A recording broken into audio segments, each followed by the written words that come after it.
I also think we do each other the disservice of pretending that woundedness is a competition.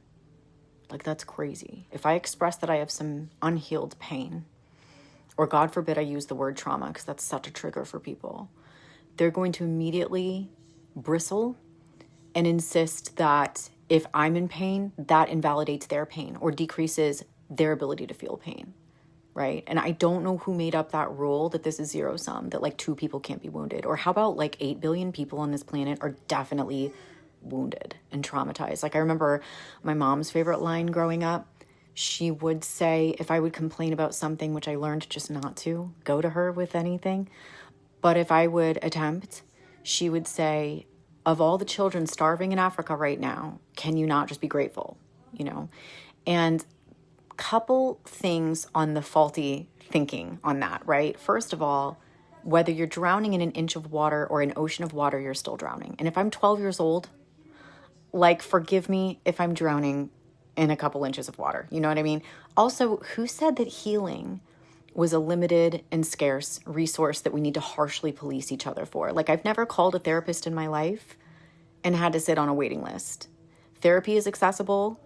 If there are people who have defected from North Korea and have like 20 years of very intense therapy ahead of them for the abuses that they have suffered, I am, no sarcasm, extremely happy for them that they're going to get access to that therapy. But I would like to assume that they would be just as happy, even though the couple little hiccups that have bubbled up in my life have certainly been nothing compared to their plight.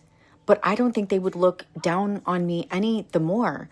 I think they would be just as happy to welcome the idea that I, from our very geographically diffuse differences and circumstances, would be just as happy for me that I'm getting what I need. You know what I mean? Why can't our healing happen concurrently? Imagine how crazy or evil I would have to be if somebody approached me and said, I have 50 pounds to lose, so I've got a gym membership where I'm getting on Ozempic or something like that. And if I were to look back at them and say, how dare you? There are people out there who weigh 700 pounds. Like, of course I wouldn't say that. You know what I mean?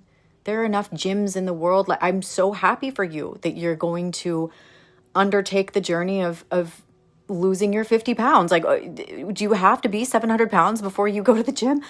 We don't treat any other area of life like this. We all go to the dentist and get our medical needs met, and nobody sits around looking down on each other for doctor's appointments and things like that.